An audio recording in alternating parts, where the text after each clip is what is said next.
Hey guys, so I put something out on my Instagram yesterday about filming a Q&A. So I'm just gonna start with like a quick intro. Some of you may have just started following me and don't know my story. So I'm gonna start with that. So my name's Stephanie Rowe. I have been competing for about going on 4 years now, but my journey started 9 years ago. And it was actually a really interesting time in my life. I was in college. It was the first time I was away from home. So I had gained about 30 pounds when I moved away from home. And I went to UNLV, so I was like drinking every night and partying and just living the college life. And when I came back home, probably 5 months after leaving, immediately my family was like, what happened? Like, what are you doing out there? And they made me kind of feel bad about myself. And my mom was very supportive and very sweet. It was actually my uncle that was like, how much weight have you gained? So it made me like kind of realize what I was doing. Because it happened so slowly that I was gaining weight and I didn't own a scale. Like I wasn't stepping on the scale every day. I wanted to take matters into my own hands. And so one day I was off doing laundry and I saw this magazine, and it was a Muscle and Fitness Hers magazine, and it had Amanda Latona on the front. And I opened it up and they had an 8-week challenge on there, and it was Nicole Wilkins that was hosting the 8-week challenge, and the winner got to do a photo shoot with her. So I saw the meal plan and the cardio breakdown and the workout regimen. I was like, this seems pretty easy. I had been going to the gym before, but my diet was, not what it is today or what I wanted it to be. So I looked at this diet. I was like, well, this seems easy. I don't really know how to cook, but I'm pretty sure I could throw these meals together. And 8 weeks went by and I lost over 25 pounds. And I was immediately hooked. And because I was spending so much time in the gym, I made friends at the gym, and a girl there was competing. So I went to her first show. And when I saw the figure girls walk on stage, I was like, yes, this is exactly what I want to do. So that was 9 years ago.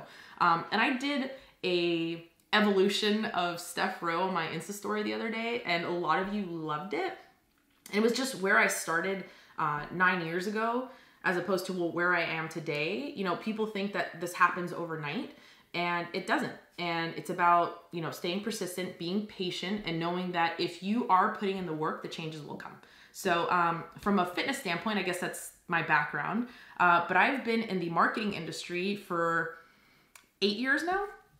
I've been a marketing manager for a few companies, and since probably a year and a half ago, I've been doing marketing consultations for smaller businesses, and that's kind of what I enjoy doing the most. So from a business standpoint, I have been in the marketing industry for going on 8 years now, and that's really one of my biggest passions is kind of marketing research, finding out why people buy the things that they buy or why they get involved in things that they get involved with. So it's basically like science and marketing meets in the middle. That's where a lot of my passion lies, along with fitness. But marketing, I think, is such an amazing tool. And now you guys are seeing a lot more of it on Instagram, like how to grow your social media following, things like that. And it's kind of segued my life into a different path. Just because when I am talking to my fitness clients, that's always going to be part of my life. I love helping people reach their fitness goals, but when I was talking to some of my clients, I was noticing the same pattern. I was having the same type of life coaching conversations and marketing conversations. So I decided a few months ago to take a life coaching course, and I officially am certified as a life coach. And it was just to help have better conversations with my clients and making sure that I'm leading them and asking the right questions to get them to think about their current situation and where they want to be. And even if I never used the life coaching tools on my clients, it was a great learning experience for myself for like personal growth. So I'm really happy I took the course. So from a professional standpoint, I do marketing consultations for companies, and I'm also a fitness/life coach. And all those things coincidentally kind of intertwine.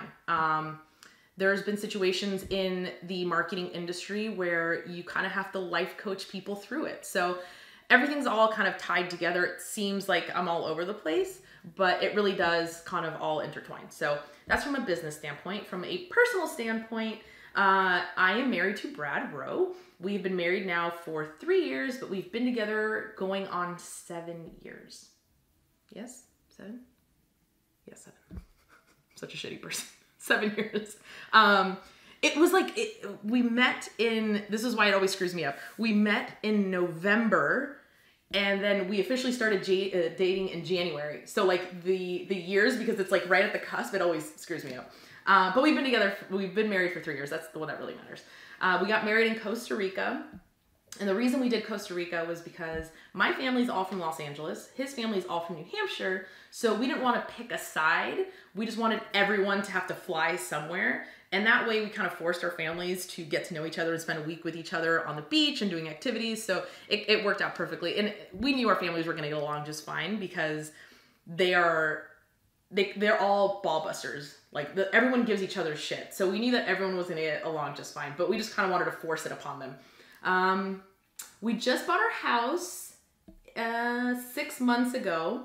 And the reason, we had no plans of purchasing a home. That wasn't in our radar. We thought we couldn't afford it, especially living here in LA. You can't buy a cardboard box in the hood for less than like $700,000. So we were kind of thinking, oh, that's not even like in our radar right now. And unfortunately, we have 4 now, but 3 dogs, 2 of which are on the aggressive list. So when we started looking for apartments, there's like no place would take us. Absolutely no place. So we're like, we either give up one of our dogs or we try to figure something out. And so that's what we did. We tried to figure something out and we started looking at houses and we ended up buying in Inglewood. It's actually considered LA, not Inglewood. We're like 2 blocks away from Inglewood. And we got a broker and we started looking at homes and it worked out. We were able to financially fit it in. You know, by no stretch of the imagination are Brad and I like rich. Like, no, that is not it. Do we live comfortably? Yes. But I would rather just like live comfortably and not stress about having to make like certain payments than overstretching ourselves and buying, you know, in a place or a neighborhood that might be a little more desirable and then completely screw ourselves up financially. So, all right. So I got a couple of DMs, a ton of comments regarding things that you guys wanted me to answer. Some of these are really hilarious. Some of them are inappropriate, which I probably won't even bring up in this video. Some of them were like my friends just being assholes, so we're not even gonna touch upon that. But I have a list of questions here that I'm gonna go through and hopefully I get one of your questions. Thank you for submitting those, by the way, because it helps me create content. So here we go. Question number 1. Diet struggles, especially around your period time and how to control it. So, I mean, honestly, guys, it depends on if you are prepping or just trying to live a healthy lifestyle, because honestly, those are 2 different things. Prepping and getting ready for a show is not healthy. When people reach out to me and they're like, well, you know, what are you doing for what's your diet like? Or what's your cardio regimen like? I don't really like telling people, because it's not because I'm like, oh, I'm stingy. I mean, I do pay for a coach and I don't want to just like give his information out for free.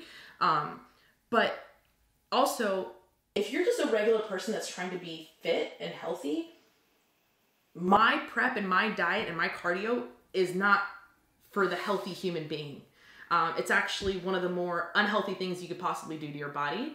When I'm getting ready for a show, I am doing upwards to 90 minutes to 2 hours of cardio a day, and my calories will drop down significantly. I've dropped it down to like 1,000 calories a day. So I'm not gonna give that to someone else. I would, unless you're prepping for a show. And that's one of the reasons that I do not prep people for shows. I would rather not put someone through that because it is very unhealthy. I mean, there's no way around it, especially for a woman. We're basically fighting our genetics the entire way. Our body wants to be at a certain body fat percentage, and we're basically fighting our hormones the entire time. So that's why I don't share like my diet and my cardio regimen on prep. But going back to her question, struggling with, you know, staying clean and having cravings on your period. I mean, just make smart choices. it all comes down to your choice and you choosing what to eat and not to eat. Yeah, we all have cravings. But it all comes down to you kind of making that conscious decision of what you're putting in your mouth. A lot of us think that, you know, oh, just because I'm craving something, I have to feed into that craving. You don't. Does it suck? Yeah, of course. We all want to be able to eat pizzas and burgers and donuts and not gain a pound, but it's making that conscious effort and that conscious choice to not eat those things. And also, you know, you might need to take some iron pills. A lot of times when we're craving certain things, it's a deficiency in something else. So maybe taking some iron might help with those cravings. And I mean, for me, I've been on keto for over a year and I don't really crave things. The minute that I get carbs in my body or I get like a refeed, I'm literally craving everything under the sun for like 3 days. So it might be just changing some things in your diet that might help, or taking some supplements to help with certain types of cravings. So hope that answers your question. Ooh, this one, making the investment in yourself or making the investment in your business. And there's more to that question, but when it comes to making an investment in yourself versus making an investment in your business, I would like to think that making the investment in yourself is making the investment in your business. And I'll tell you why. And this person was asking about either joining a mastermind or creating content, getting like a videographer, or creating, getting someone to do their website. I strongly believe that you first need to get everything up here straightened out before you can invest money in your actual business. Is the direction of your business that you're going in the way you want it to go? Are you in the right business? Are you fully committed and motivated to this business? Do you have your mission statement? Do you have your why? These are all things that joining a mastermind can help with. So I truly believe that you first need to fix yourself before you can invest money into your business. So when you invest money in yourself for personal growth or development, you are actually spending money on your business. Also, if you are starting your own business, make sure that you are setting yourself up so that you can write off this mastermind as a tax write-off. It's educational purposes for your business. So you want to make sure you have your business license and all that kind of straightened out. You get your business bank account set up, you talk to your CPA, all that kind of thing, so that you can actually write off the mastermind as a tax write-off, educational purposes for your business. So hope that answers your question. But I always say, always invest in yourself before investing in things within your company. Now, if you know what your why is, you know what your passion is, you know, you just need things to help you out. Like, I suck at making videos. I can vlog all day, but I fucking hate editing. Like, it's not my thing. I know that.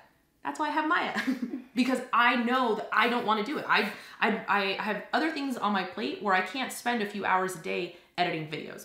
So in that case, it was okay for me to spend money on that and invest in my company because it's something that I'm not really great at. And I already know what my mission statement is. I know what direction I want to go in. I already have a mentor. So in that case, it's okay to invest money in your business. But if you're still kind of lost in the whole business process, invest in yourself first. So, hope that answered your question. Okay. Take 5. Take 5 with barking dogs. Next question. How you survive during off-season, mindset, and what are you doing during your off-season? Off-season. Off-season can be a mental fuck for everyone, especially females. With guys, when they have like an off season and they're bulking, it's, oh, I'm bulking, I'm getting bigger. It's a different mindset when a woman bulks and you're like, In reality, guys, I don't think a woman needs a hard off season. I think, honestly, if you stay between like 15 pounds above your stage weight, maybe 20, that's an okay, like, that's a healthy look. You don't need to gain a bunch of weight in order to build muscle. I think a lot of us fall into that trap of, oh, it's okay, I'm bulking, so I can eat whatever I want. Not really, because then it's going to make your season a lot harder to lean out. You definitely don't need to put on, a ton of size in order to build muscle. The mindset of that, though, just know that, if you're kind of in control of your mindset in a way where you know that this off season is for a cause. You're getting ready for your on season. There's no off season. It's improvement season, and then it's going to help you look better when you actually step on stage. Off season mindset is one of the hardest things to kind of wrap your head around, because you have to work at it every single day. I don't wake up every morning and I'm like, oh my God, yay, I'm not lean. Like, that's not, once you've seen your body at its best, nothing else compares to that. So it's something you need to work at every single day, where you wake up and you're like, no, I feel good about myself. But also not just letting putting your hands up in the air after season's over and just eating whatever you want. So there is some sort of balance that you need to find there of, what your goals are for the next season, what you need to improve upon, and also sticking to a clean bulk diet. Don't just go out and have, a cheat meal every other day, or justify that you're having, brownies as a pre-workout. There has to be some sort of healthy balance there. So making sure that you have a healthy balance in what you're eating and how much weight you're actually gaining, and choosing to stay positive throughout the process, and knowing that it's for like a better cause. I'm right now, let me see, how much do I weigh? I'm about 17 pounds above stage weight right now. And honestly, I feel fine. This weight right now, I actually feel okay until I'm around really lean people. When I go to like a bodybuilding show, or if I have to go to an expo, that's when I kind of get into my own head where I'm like, fuck, like I wish I was leaner. Honestly, if I never step foot in, if I never step foot inside of Gold's gym, or if I never have to go to another fitness expo again, I would be okay with looking like this the rest of my life, being at this weight. It's only when I'm around other lean people where I'm like, ugh, oh, fuck, I need to lean out. Other than that, I'm perfectly fine. So I catch myself thinking those things, and I immediately have to it's like an autocorrect. Like, no, you're fine. You look great. So it's not that I'm some sort of unicorn and I'm like, oh no, like my mindset's always positive. No, not the case. I have to work at it every single day. So hope that answers your question. Next question. When trying to put on muscle, what are some of your go-to tips? Exercises, nutrition. Okay, so everyone is just so different. Honestly, that's one of the reasons that Brad and I didn't want to do an 8-week challenge, because everyone has to have a customized plan and it takes a lot of work. But after we saw everyone's results and the great feedback that we got, we knew that we wanted to keep on doing these. So to answer your question, it's very difficult to give you like just a straight answer on, what would work for you as opposed to what would work for me. Obviously being, having your caloric intake be a little bit higher than maintenance. So finding out what your like resting metabolic rate is and how many calories you need just to sustain, then you can figure out how many calories you need in order to grow. But making sure, like I said in one of my last questions, making sure that it's all like from clean food. You want to feed your body good stuff. You just don't want to throw shit in it. And yeah, you're putting on size, but it's probably not going to be quality muscle. It's probably just going to be fat. So when it comes to nutrition, you want to make sure that you're eating, in a caloric abundance, not overdoing it, but that you're also lifting heavy. And there's going to be certain body parts that you're going to want to improve on. So make sure that you're maybe hitting those body parts twice a week. For instance, granted, I got hurt, so I can only train upper body, but usually, especially for figure, because they're looking at that V taper, I will train shoulders twice a week. That is a body part that I want to grow. So I train that twice a week. Same thing goes for back. A lot of bikini girls will train glutes like 3 times a week.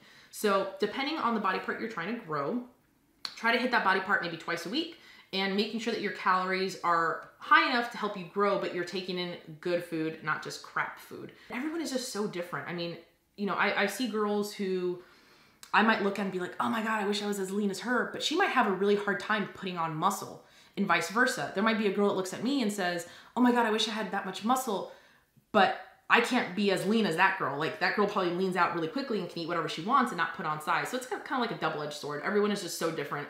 It's really hard for me to answer questions straight on about nutrition and training when I don't really know your body, but I hope that helped. How do you have a consistent theme on Instagram?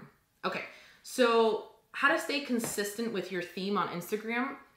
Honestly, it's kind of figuring out what message you're trying to send across. So always start with your why. Why are you doing what you're doing? Why did you start your Instagram? Why do you have this personal brand? Because I believe everyone should have a personal brand. So why did you start your Instagram? Why do you have this personal brand?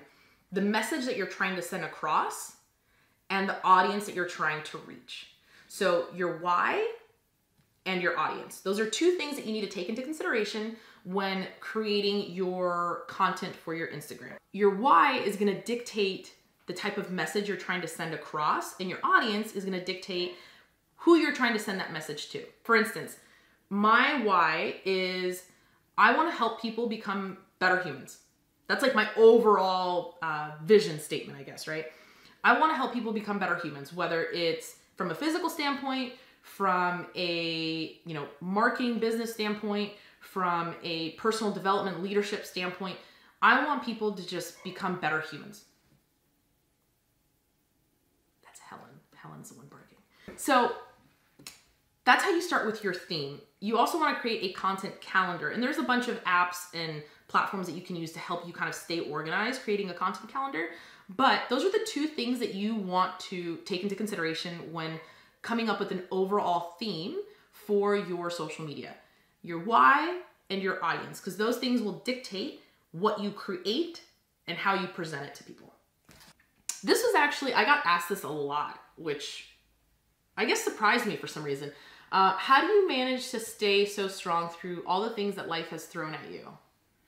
And that's honestly one of the most frequently asked questions, like, how do you stay so positive? How do you stay motivated? Guys, there's no formula for it. There's absolutely nothing. I mean, I guess I can tell you, but there's no like formula where like, this is how you stay positive. It's a fucking choice. Like, you wake up in the morning, and if you're healthy, and if you have your two legs and your two feet and your two arms, like, it just blows my mind when people get stuck on like stupid little things, when they harp on stupid little things. Life is so short. You have to wake up every morning and decide to be in a good mood. Like, make the conscious effort to be a happy human being. And also know that when you're not, how that affects the people around you. You know, if you wake up in a shit mood, it's probably going to affect your significant other. One of the things that I actually spoke about to a company that I was recently helping with is there was a department head who was coming into work always upset, and she was unapproachable. You couldn't ask her questions without her making you feel dumb. And people just kind of avoided asking questions. And when she would come in, like the department would be fine until she would come into work, and then all of a sudden the demeanor changed. And you could feel it. You could feel the demeanor changing within the office. And one of the things that I spoke to all of the individuals about before speaking to her was, you know, what's going on in the dynamic in the workplace that you don't like working here? Because that was a common thing that was coming up. Oh, I'm not happy working here. Well, why? And it always came down to the lack of communication within the department. So when I spoke to her, you know, she was going through a lot of personal things that wasn't allowing her to be fully present and fully motivating for her team and to be an effective leader. So as soon as I brought that up and I said, look, it's really hard for your team to get motivated when you're unmotivated or when you come into work with this attitude. It actually is infecting your whole team. So know that your bad mood or your unmotivatedness or, you know, feeling like, I don't know, like you got dealt the wrong cards, like all these negative emotions, you're portraying that to everyone around you. So make the conscious effort to not only be happier for yourself, but not to infect those people around you. Like I said, there's no secret formula. It's just deciding to be a happier person. Life's too fucking short. Don't waste it being pissed off. Don't waste it stressing out over stupid little things that you probably have no control over. And honestly, the minute that you let something bother you, you hand over your power to that thing. That thing now controls you, or that person now controls you.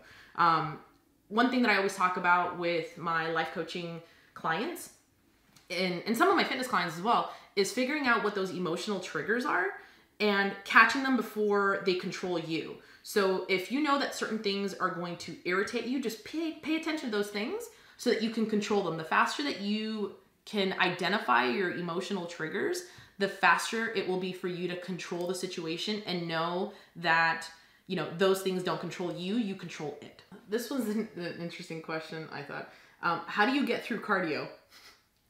I guess, I mean, I do cardio a little bit differently. I'm a competitive person, so everything I do, I kind of try to outdo my last time or my last session on the stair mill or whatever the case is. But there's a couple different things that I do while I do cardio. So it's either I take a picture of what my last time was on like the stair mill. Right now, honestly, the stair mill is one of the only things that doesn't bother my hips, which I think is odd because it's one of the things that bothers my hips the most before I hurt my hips. So I don't get it. But on the stair mill, I'll like take a picture of the time that I did and how many calories I burned. And then I'll try to outdo that number, and that like keeps me motivated. On those days, I'm obviously like blasting music, and it's usually like EDM. I'll listen to like sets of like Dada Life or Afrojack. Like right now, since EDC just happened, there's a bunch of awesome sets on SoundCloud. So I'll just like go on SoundCloud and look up someone and listen to their set. So I either do that, or if you ever see me crying on the stair mill, it's because I'm probably watching an episode of Grey's Anatomy. I've been caught doing that a couple of times. Like I can't watch the season finale because I heard that everyone was crying. So I refuse to watch the season finale on the stair mill. But the last 2 episodes, I was literally like, I was like this on the stair mill, like, no one sees me. I'm not crying because I'm on here. I'm crying because I'm watching Grey's Anatomy. So I'll either watch an episode of something, or I actually listen to the sound of rain or the like waterfall, like some sort of white noise, and I read my book. Those are the 3 things I do on the stair mill. I will occasionally, and this is really weird, I will occasionally watch a YouTube video, but I don't watch YouTube videos while I'm on the cardio equipment. Like I need something else. Usually I'll watch YouTube videos like late at night when I'm having a glass of wine and I'm thinking about ideas of what I want to film. And I'll do like some little research on, you know, what things are trending. But I really don't watch YouTube videos. So I'm sorry if you're watching this on your cardio machine right now and I'm like, oh, I don't watch fucking YouTube videos while I do cardio.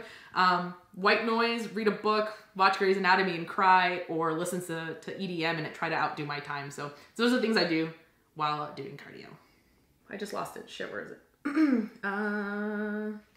Oh, what supplements do I take before and after training? Okay, so honest to God, the only supplements I take before training is gonna be a pre-workout and some nitric oxide to help with the pump. And during my workout, I'm always sipping on aminos. After my workout, I rarely do protein shakes, mostly because I forget to bring mine. But I would rather have a full meal than have a protein shake. So occasionally I'll bring the protein shake if I know I'm going to be out for a little bit. But I'll have like a full meal instead. So supplement wise, I mean, if you look at our cabinet, we look like a pharmacy. We have, and Brad has a full video on all the stuff that we take: glucosamine and chondroitin, fish oil, digestive enzymes, probiotics, lactoferrin. There is a estrogen regulator that I take, which I know I'm going to get a ton of questions on. I can put the link below and show you guys what I take. What else? DIM, which is also helps with regulating your estrogen levels. And DIM was actually prescribed to me by a friend. It's actually one of Brad's clients who specializes in cancer research and supplementing things to help avoid getting cancer in the future. And breast cancer runs in my family. And so he immediately, when he heard that, he's like, she definitely needs to get on DIM. It just helps regulate, especially if she already has a high estrogen output, which I do. So it'll help regulate and bring my estrogen levels to a regular like maintenance level so that I don't get screwed up in the future. So even though my mom and my aunt both got tested, it wasn't, their cancer wasn't hereditary. It was actually 2 different strains of breast cancer. So I've already had a few mammograms. But I'm going to officially start mammograms. They're starting them way earlier now. I'm 30, so I get to start my series of mammograms when I'm 35. If you guys have never had a mammogram done before, it is the most like disgusting, brutal fucking way to get an image of your boobs. Before I got my boobs done, I had to get a mammogram because they wanted to make sure everything was clear because of the breast cancer in my family. So I had to go in and I was like completely flat chested. I had nothing. Prior to me starting the fitness industry, I actually had bigger boobs than what I do right now. But when I started getting lean, I completely lost them. So I had to go get a mammogram done, and it's like these two glass plates that basically like squeeze your boobs in every direction, and they're getting images, right? I was pressed up against that glass, like as close as you could possibly get, and they were like not getting anything. It was like the most painful thing. And at the end, after, you know, squeezing my boobs, I don't know, 15 times, and she couldn't get a clear image, she's like, we'll just do an ultrasound. I'm like, why didn't we start with that? It was like the most terrible thing. They need to figure out another fucking way to get imaging for your boobs instead of smashing your tits against the glass. You know, guys get their prostate checked, and what do? They get a finger up the butt. You don't see them smashing their testicles on some glass. So, you know, I would like a finger up the butt instead of a glass thing against my boobs. What the hell was the question? I think I like diverted completely. Hold on. Oh, yeah. That was not answering your question. What supplements do you take before and after training? Okay, so I don't even know how I got there. How did I get there? Christ. Oh, it was because of the DIM and lactoferrin, or the DIM and the estrogen regulator. So yeah, it was prescribed to me by a doctor. So in the overall grand scheme of things, Brad and I take a shit ton of supplements. But as far as like pre and post training, it's just the pre-workout nitric oxide aminos while I train, and then occasionally the protein and glutamine post-workout. Okay. God, I went fucking left field with that. Shit. Which actually is one of the questions anyways. Next question actually leads me into my rant that I just went on earlier. Planning on getting my boobs done, can you give me any info on your experience and the things that happened after? Well, my experience, I got them done 4 years ago now. It's been 4 years. I went under the muscle and I got gummies, which is basically supposed to feel like the most natural feeling, gummy sensation. I went under the muscle, through the nipple, 325 on this side, 350 on that side because I was asymmetrical. And honestly, like, I was terrified when I went in. I did it the same weekend that Brad was celebrating his bachelor party in Vegas because I wanted to be, you know, so high on painkillers that I didn't think about what he was doing. So my friend Brett took me in, and right before I went under, I was like crying. Like, I was terrified. And it was so easy, guys. And honestly, you have to find the right doctor. I went to 3 consultations before picking Ashton Katie as my doctor. And the other people that I met with, it was like, one guy, when I took my robe off, he's like, oh, you have a lot of muscle. It was like he almost had never dealt with someone with pecs before. So I immediately was like, nope. This other guy wanted to charge me like triple the amount that I ended up getting them for. And by no means do I say go with like the cheapest route, but it was definitely not in my budget. So I needed another, a third opinion. And so Ashton Katie's out of Newport Beach, and he had worked with athletes before, which was really, really important. He had worked with swimmers, which, as you guys know, swimmers have like, thick pec muscles, really broad shoulders, like he knew. And he knew about competitors because the minute he looked at me, he's like, all right, well, I definitely don't want to take away from your symmetry on stage. And when he said that, I was like, I got my doctor. So, I heard horror stories of like how painful it is. Oh, it feels like you have like an elephant sitting on your chest. If you've trained at chest before, that's exactly what it feels like. It is not painful. I do feel like my threshold for pain is a little bit high. So, for someone training chest, it might be a little more painful than just training chest, but that's what it felt like for me. The only time that I ever felt any sort of pain, someone's walking by your house. You're probably gonna hear that, right? Can you hear that on camera? Yeah. Maybe not. Okay. Sorry, my dogs are like going crazy outside. So the only time I ever felt an ounce of pain was I went to go open up the fridge, and I don't know how, I just like forgot. You basically use your pec for everything. So I opened up the fridge door and I like basically flexed my pec 2 days after the surgery, and it felt like someone punched me in the boob. So that's the only time I ever felt pain. Was I uncomfortable? Yeah, of course I was uncomfortable. What I recommend is, if you're thinking about getting your boobs done, get a couple of consultations. Know exactly what you want. So there's like teardrop shape, high profile. I got high profile.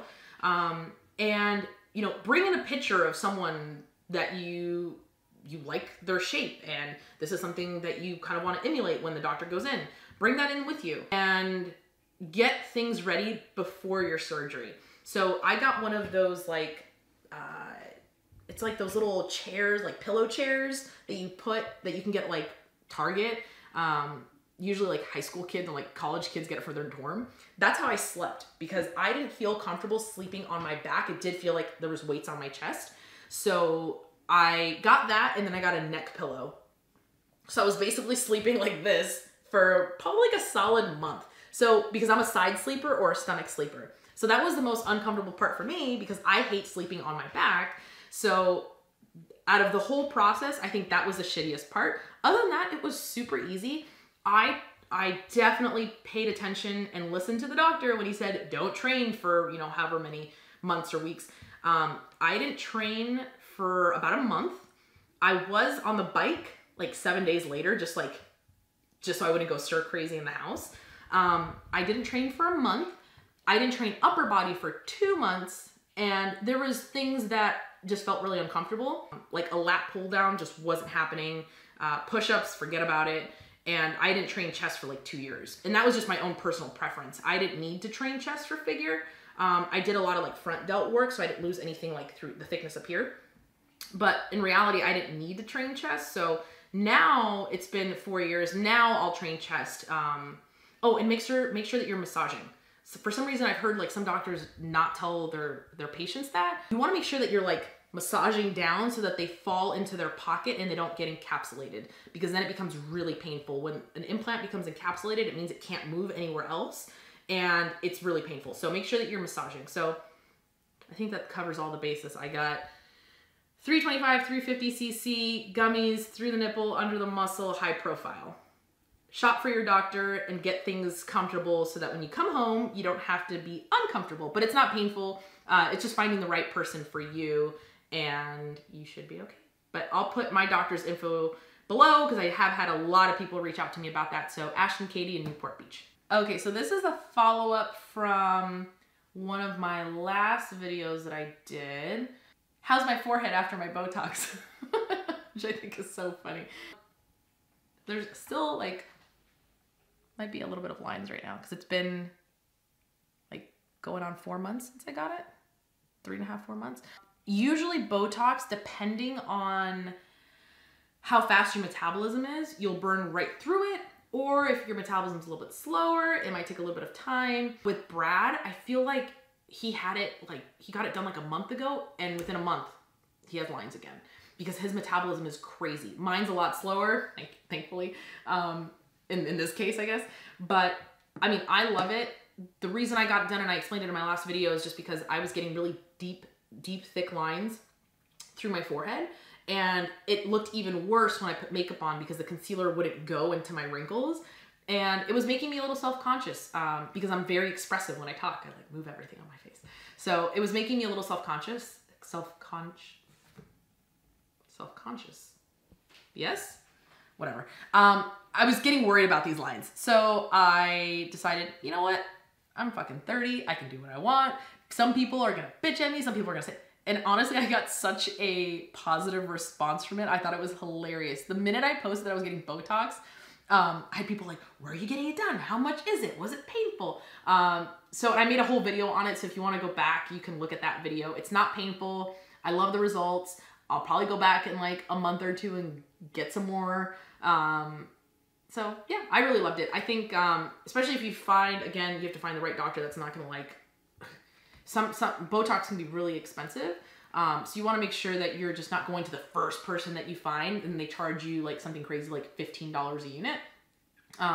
Anywhere from like $8 to $11 a unit is a good price for Botox.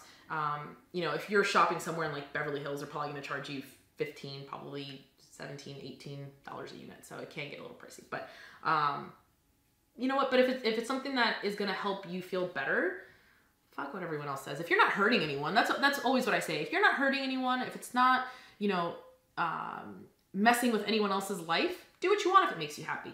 Always go in with the good intention. If, you know, someone doesn't like it, you can't make everyone happy. So if Botox makes you happy, you do it, girl or guy.